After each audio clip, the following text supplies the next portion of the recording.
Bueno, yo seré breve, pero trataré de que sea interesante las cifras. La primera que me gustaría dar es que en el caso de las participaciones y aportaciones que le corresponden al Estado y los municipios de Chihuahua, se espera el estimado al menos es de un crecimiento real de más del 11%, en términos nominales casi 15%. Es un incremento muy sustantivo respecto a lo que ha pasado en los últimos años. Como ustedes saben, las participaciones y las aportaciones derivan una fórmula de la Ley de Coordinación Fiscal que determina cuánto le toca a cada estado a partir de la recaudación federal participable.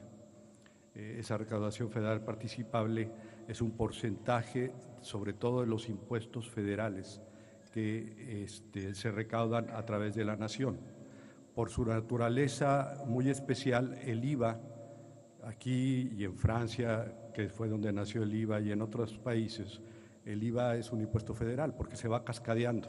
Entonces hagan de cuenta que en Sinaloa unos pescadores van y pescan atún y después lo llevan y lo envasan digamos, en Durango, y después una transportadora de Querétaro lo lleva a la Ciudad de México y ahí finalmente se consume el atún. Bueno, ese cascadeo no podría de ninguna manera corresponder a la Ciudad de México porque es nada más el consumidor final el que lo paga. Es un asunto de ir siguiéndole paso a paso al cascadeo del IVA para saber cuánto le correspondería a cada estado. Entonces, es el típico ejemplo de un impuesto que es por su naturaleza federal, y ese es uno de los componentes de esta recaudación federal participable. El otro gran impuesto que puede ser totalmente federal, como es el caso de México en muchos otros países, pero no totalmente federal en el caso, por ejemplo, de Estados Unidos, es el impuesto sobre la renta. El impuesto sobre la renta en la gran mayoría de los países del mundo es como en nuestro país, también federal. En Estados Unidos es federal y es estatal, no sé si ustedes saben. En particular, por ejemplo, en el caso de California, el estado de California tiene un impuesto para las empresas de 9%. Esto, por cierto, es interesante porque ese 9% añadido al 21% federal en Estados Unidos da un impuesto a las empresas de 30%, que es justo el impuesto que nosotros tenemos en toda la nación, excepto ahora en la franja. En la franja ese impuesto va a ser de 20%. Entonces, ese impuesto de cualquier manera también tiene un carácter muy federal, y estos impuestos componen la recaudación federal participable. Luego hay una fórmula que se usa para determinar cuánto le corresponde al Estado, cuánto al municipio, y como les decía, este año en el caso de Chihuahua va a ser un incremento bastante significativo. Ese es el primer punto que quería hacer notar, y el segundo es que ha causado un poquito de duda el decreto, pero en realidad es muy sencillo. Lo que dice el decreto es, o las empresas que quieran acogerse al decreto, pues tienen que cumplir una serie de requisitos. Para empezar, pues tienen que estar basados en la frontera y no en otro lado, y esas empresas van a tener el beneficio fiscal de inmediato del ISR en lugar del 30%, el 20%. Eso quiere decir que pues, todas las empresas de aquí se olvidan del 30% y usan el 20%. El caso del IVA es un caso más interesante. En el caso del IVA pueden decir, oye, ¿qué va a pasar si, por ejemplo, yo tengo una gasolinera, yo le compro a Pemex gasolina, Pemex me carga un IVA del 16% y yo lo voy a dar al 8%? ¿Qué va a pasar allí? Pues lo que va a pasar es que la gasolinera tiene un beneficio fiscal si está en el padrón y simplemente pide la devolución, la cual va a ser muy rápida al SAT. Y tan, eso es todo, no hay una gran ciencia. Bueno, otra cosa que es importante, son municipios.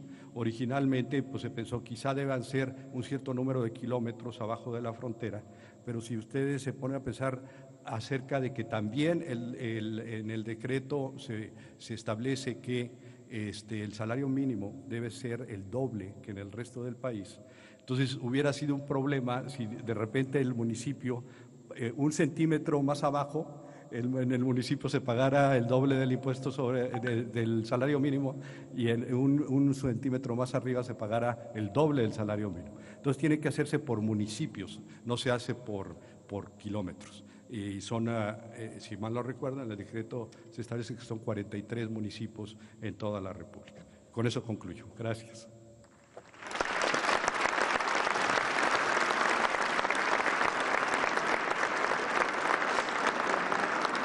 Es momento de atender la intervención de la secretaria de Economía, la doctora Graciela Márquez Colín.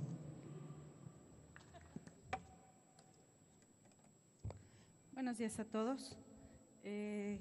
Debo iniciar diciendo que me da mucho gusto estar el día de hoy con ustedes, saludar al Presidium, saludar al Presidente de la República, licenciado Andrés Manuel López Obrador, al Gobernador del Estado de Chihuahua, Javier Corral Jurado, al resto de los miembros del Presidium y sobre todo que saludarlos a ustedes, a todos ustedes que forman parte de la sociedad de Chihuahua y decirles que la Secretaría de Economía ya también forma parte de la sociedad de Chihuahua.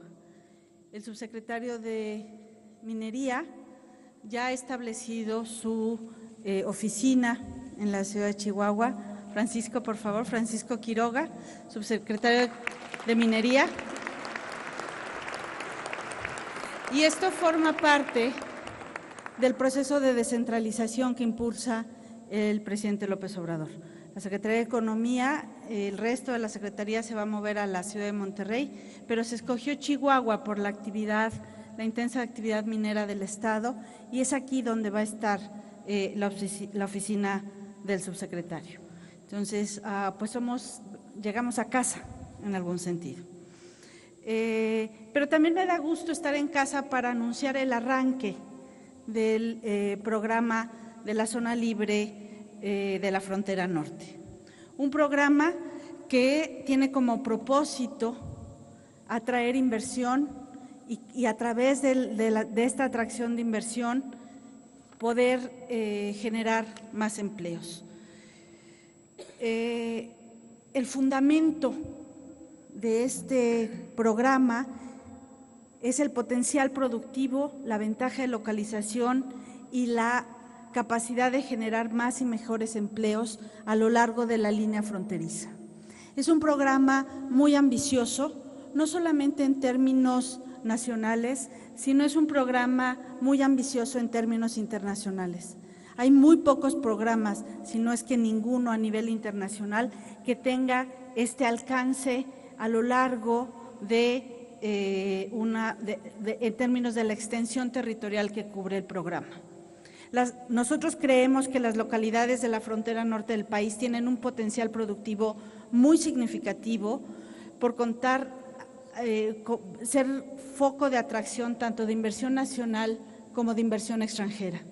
La frontera con los Estados Unidos ofrece que la localización geográfica sea un factor que atrae a inversionistas, a empresas, a procesos productivos y que alimenta a su vez los flujos comerciales con el exterior.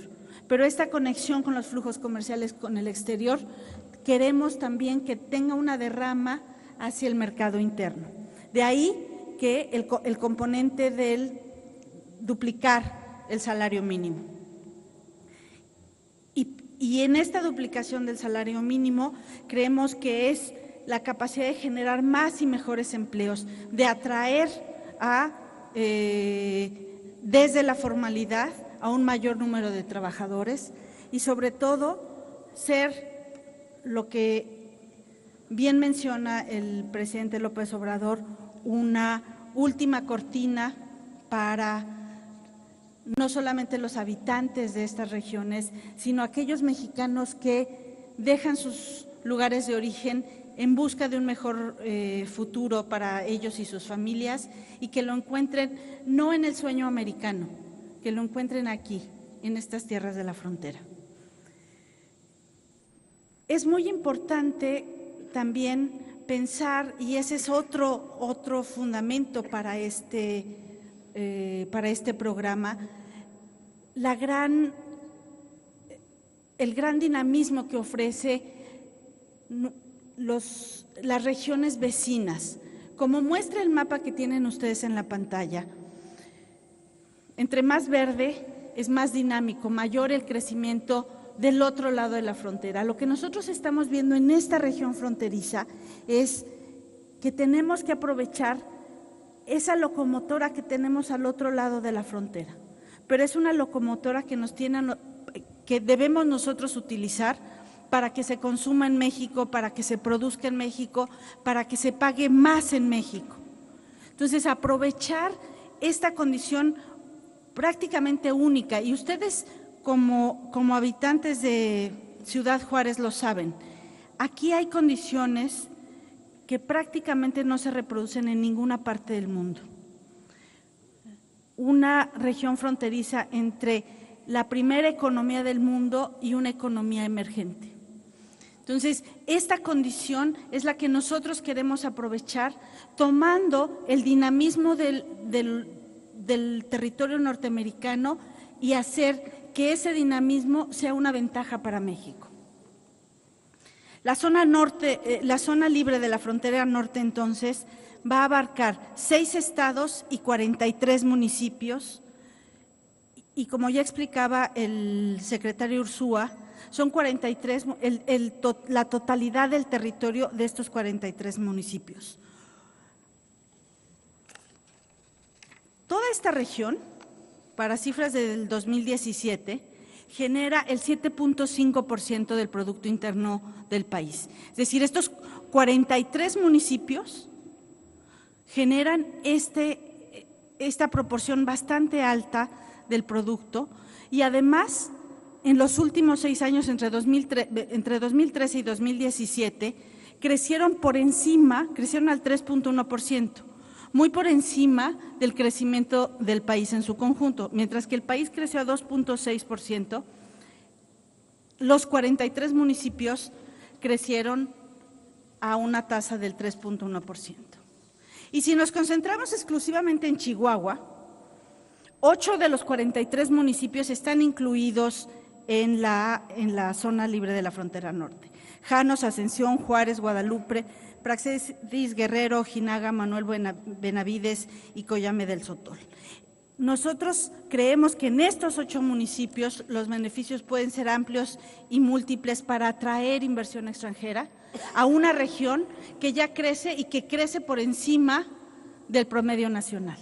Esto es muy importante de decir, porque estos estímulos no se están dando en una zona deprimida del país, no se están dando en una zona donde hay enorme desempleo, se están dando en una zona dinámica, y creemos que vamos a potenciar ese dinamismo de crecimiento.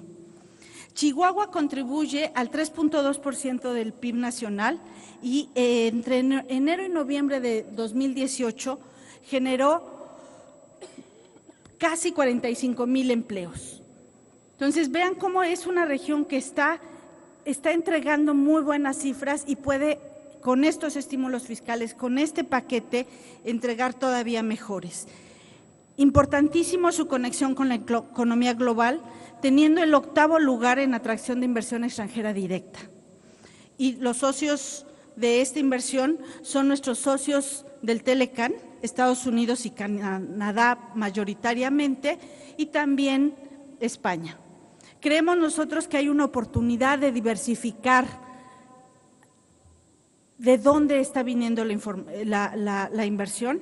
El pasado 30 de diciembre entró en vigor el TPP, el nuevo tratado que México ha concluido, y seguramente tendremos oportunidades de ampliar y de diversificar el origen de las inversiones extranjeras desde el lado del Pacífico.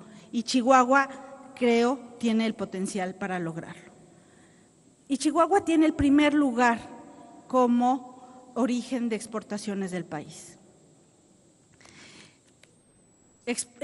También concentra el 12.7% de la inversión extranjera, y los municipios, los 8 municipios que mencioné hace un momento, generan casi un tercio de las exportaciones de toda la región fronteriza. ¿Esto qué quiere decir? Que Chihuahua ya está en una plataforma exportadora, ya está con las conexiones globales y los estímulos fiscales y el aumento del salario mínimo, creemos, va a hacer que el programa de la zona libre tenga muy buenos resultados en este estado. En resumen, el programa de estímulos de la zona libre de la frontera norte tiene como objetivo activar el potencial económico y comercial de la zona mediante atracción de inversión y la creación de más y mejores empleos. Como ha dicho el presidente Manuel López Obrador, en esta región se erigirá una cortina económica que eleve la calidad de los habitantes de la zona y a todos aquellos que migran en busca de oportunidades para mejorar el bienestar de sus familias. Muchas gracias y nos sentimos desde la Secretaría de Economía en casa en Chihuahua.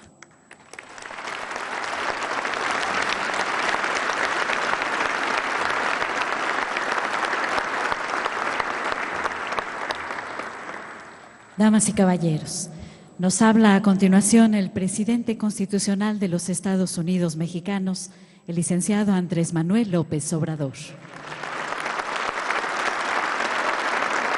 Amigas, amigos de Chihuahua, me da mucho gusto estar en Ciudad Juárez, aquí donde comienza la patria, en este sitio, en este lugar con tanta historia, con tanta cultura. Siempre recordamos que en Chihuahua y en Ciudad Juárez se le dio apoyo y protección al presidente Benito Juárez cuando la intervención francesa. El peregrinar fue hacia el norte y estuvo en Chihuahua sosteniendo la República con su gabinete alrededor de 2 años. Y aquí, en Ciudad Juárez, que entonces se llamaba Paso del Norte. Por eso es muy importante estar aquí con ustedes. También aquí en Ciudad Juárez se llevó a cabo la batalla decisiva para el triunfo del movimiento revolucionario encabezado por el apóstol de la democracia, Francisco I. Madero. Aquí en Ciudad Juárez, 1911, se llevó a cabo esa batalla, que fue la única batalla realmente importante después de que el presidente Madero convocó al pueblo a tomar las armas en contra de la dictadura porfirista. Lo hizo el 20 de noviembre de 1910 y 6 meses después ya estaba concluido el proceso de liberalización de nuestro país. 6 meses después, sin muchos costos, sin pérdidas de vidas humanas, incluso manteniendo la estabilidad económica, se había embarcado Porfirio Díaz al extranjero y se debió a esa batalla decisiva de Ciudad Juárez, con la participación militar de Orozco y de Francisco Villa. Por eso es historia Ciudad Juárez. Y también, hablando de historia y de los antecedentes de esta ciudad, cuando se convierte en ciudad, lo que ahora es Ciudad Juárez, es a raíz de un auge que se produce después de que nos quitan la mitad de nuestro territorio, después de ese gran zarpazo, porque un gobernador de Tamaulipas, ayer lo recordaba, Ramón Guerra, en medio de la desolación, de la tristeza, después de la guerra de 1848, cuando se define la nueva frontera con Estados Unidos, ya no el río Nueces, sino el río Bravo, había tanta pobreza y necesidad que este gobernador decide crear una zona libre, una zona franca en toda la frontera. Y ahí comienza el trato especial a la frontera norte. Después es presidente de la República un tamaulipeco, Manuel González, compadre de Porfirio Díaz, y le da continuidad a ese proyecto. Porfirio Díaz también le da el trato especial a la frontera. Con la revolución se mantienen los estímulos a la frontera hasta que llega la llamada política neoliberal. No voy a mencionar qué gobierno era el que toma la decisión de terminar con los estímulos fiscales a la frontera. Ahí se los dejo de tarea. Ya no puedo hablar como lo hacía anteriormente. Me tengo que autolimitar.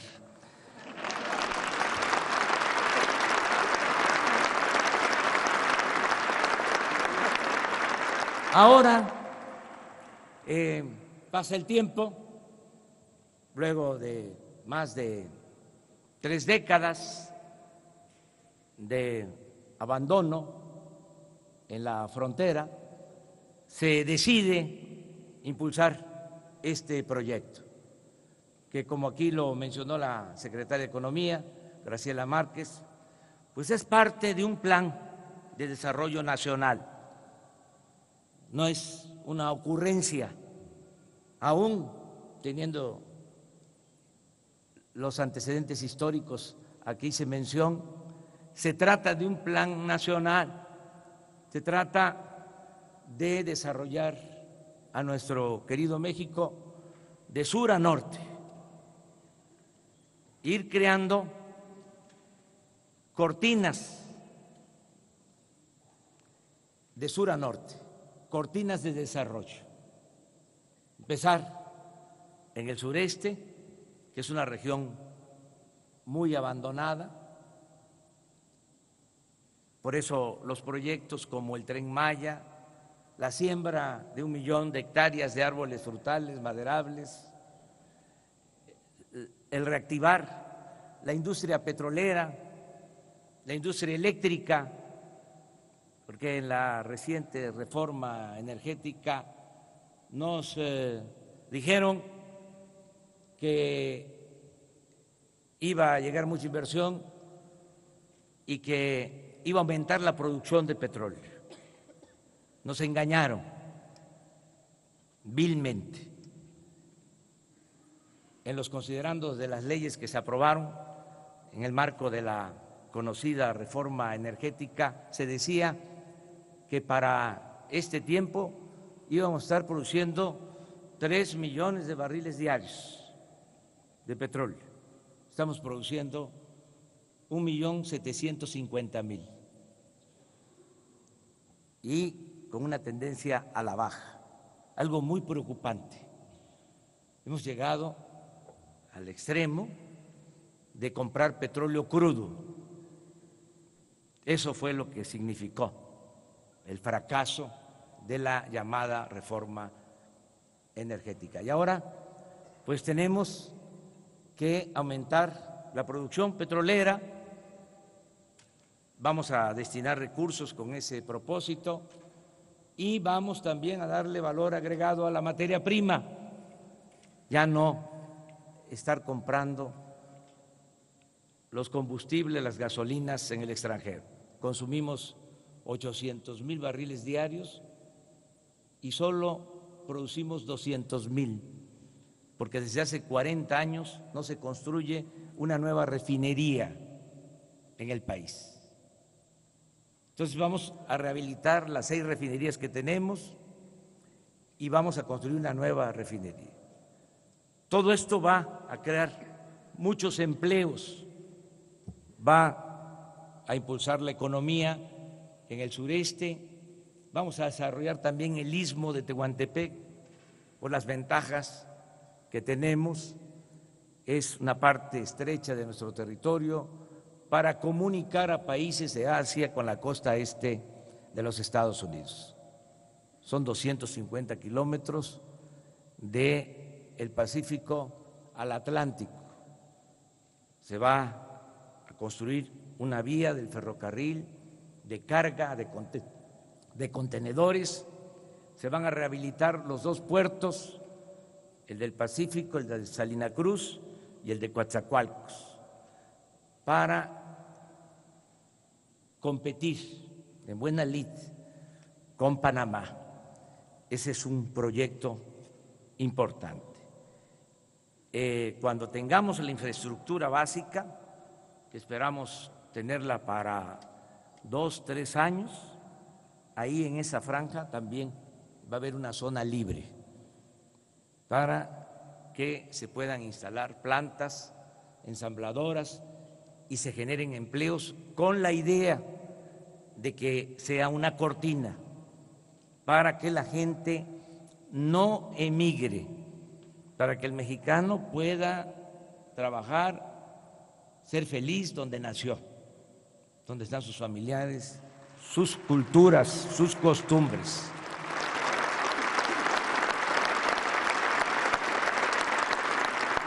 Y así, cortinas de sur a norte. Y la última cortina, o la primera, como se le quiera ver, es esta franja, esta zona libre de nuestra frontera. Como aquí se explicó, van a haber incentivos fiscales. Comentaba yo ahora con el gobernador Javier Corral que poco a poco se van a ir aclarando los procedimientos. Esto es un plan perfectible, pero la esencia es lo más importante, lo fundamental. Imagínense que los empresarios paguen solo el 20% del impuesto sobre la renta. En ninguna otra región del país van a tener los empresarios un beneficio así.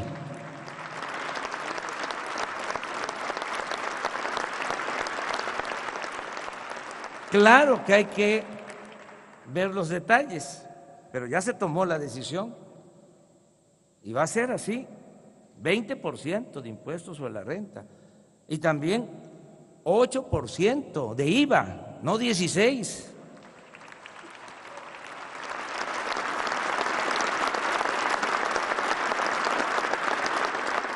Y lo mismo, el equiparar, el homologar los costos de energéticos con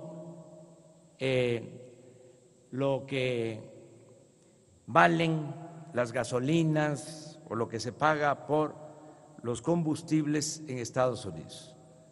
Va a costar lo mismo la gasolina, el diésel, el gas, la luz, que del otro lado de la frontera.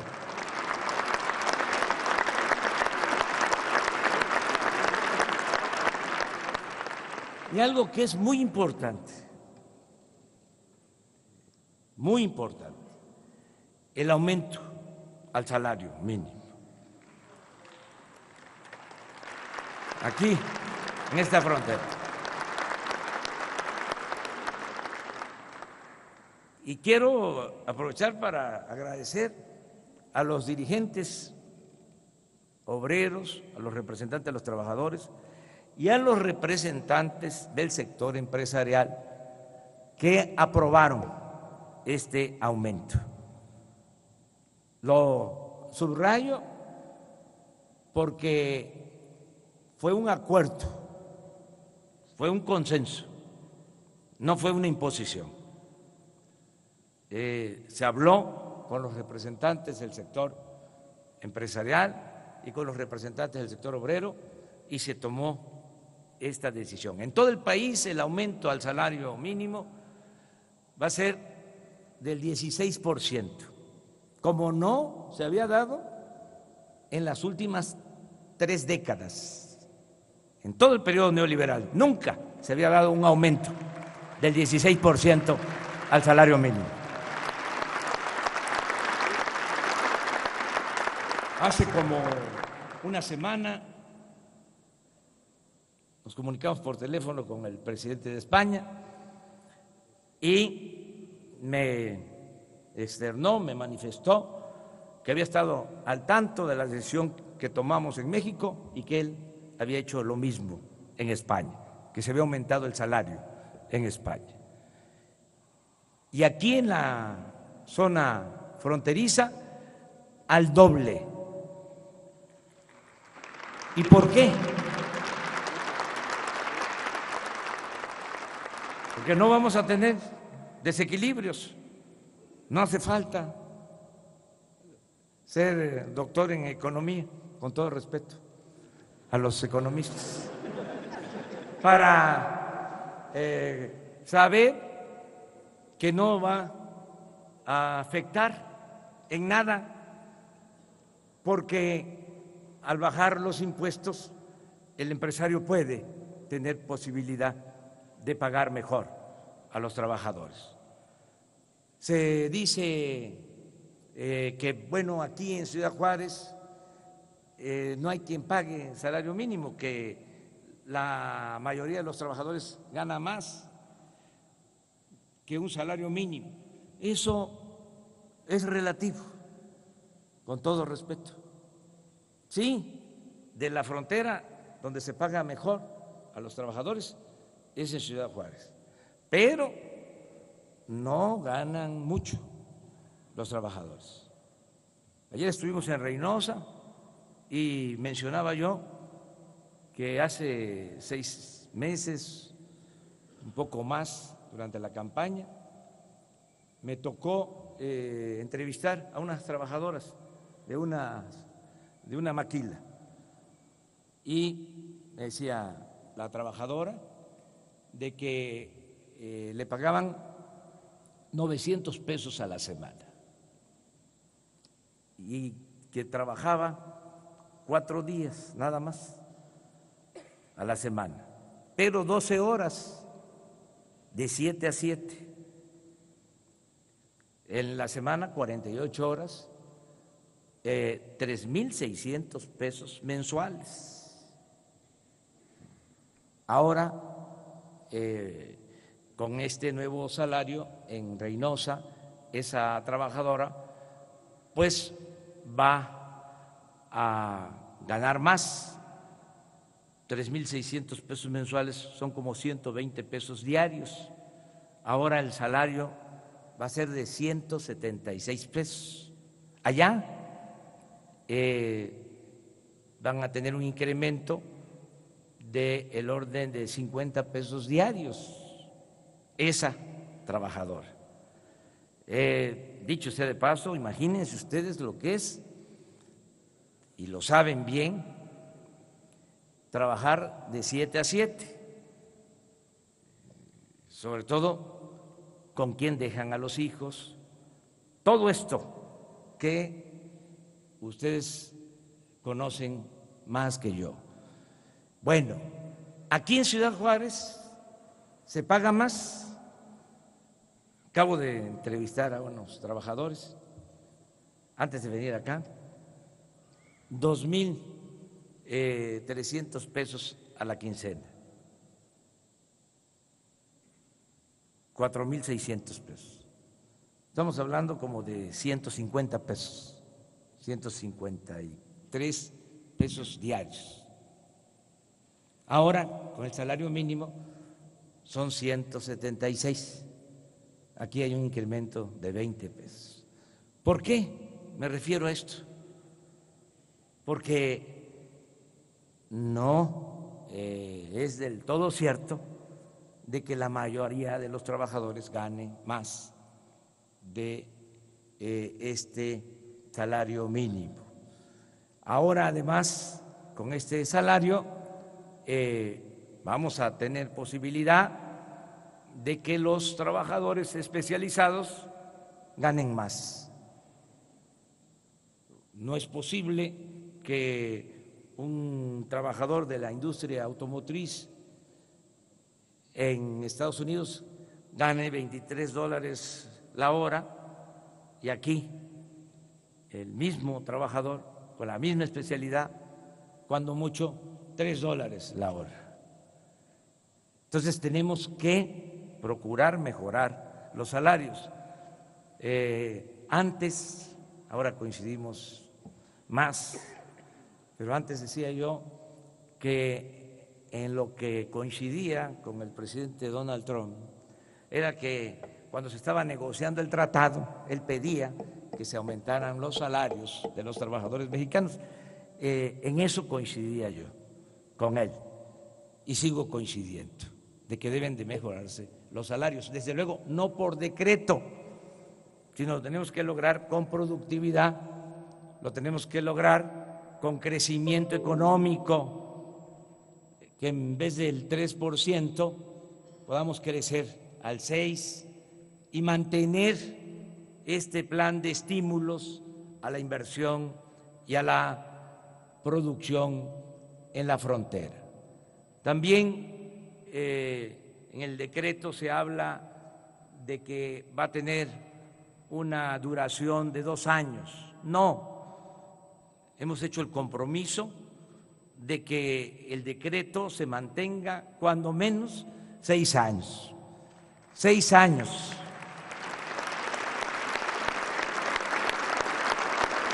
Por razones técnicas que no viene al caso explicar, se decidió hacerlo por 2 años, pero el compromiso es que se mantenga cuando menos en el sexenio. Más allá no, porque yo soy partidario del sufragio efectivo y de la no reelección. Entonces ya va a corresponder a los que vengan a gobernar el país. Yo mucho gusto estar con ustedes, iniciar aquí este programa. Les invito para que podamos evaluar el programa de manera conjunta, que le demos seguimiento al programa. Los que estamos aquí, hay una representación de empresarios, de ciudadanos, de trabajadores, de dirigentes sociales, muy importante, de legisladores, de autoridades, que nos volvamos a encontrar en 3 meses, si les parece, para ver cómo va el programa. Y que ya para entonces pues tengamos un diálogo circular, porque ahora nos tocó a nosotros nada más tomar la palabra. Es un monólogo, pero ya no va a ser así.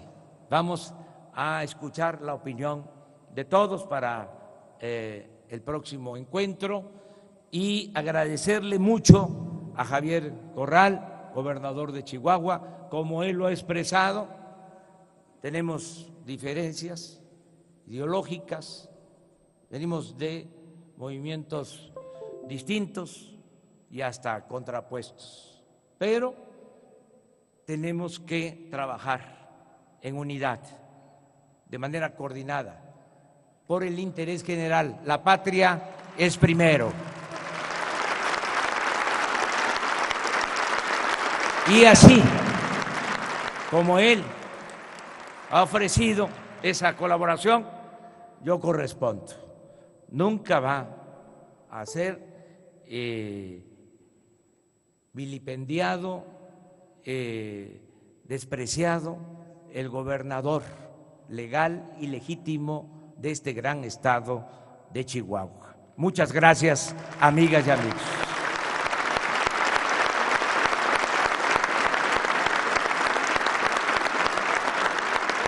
Acabamos de escuchar el mensaje del presidente constitucional de los Estados Unidos mexicanos, el licenciado Andrés Manuel López Obrador. En posición de firmes, con absoluta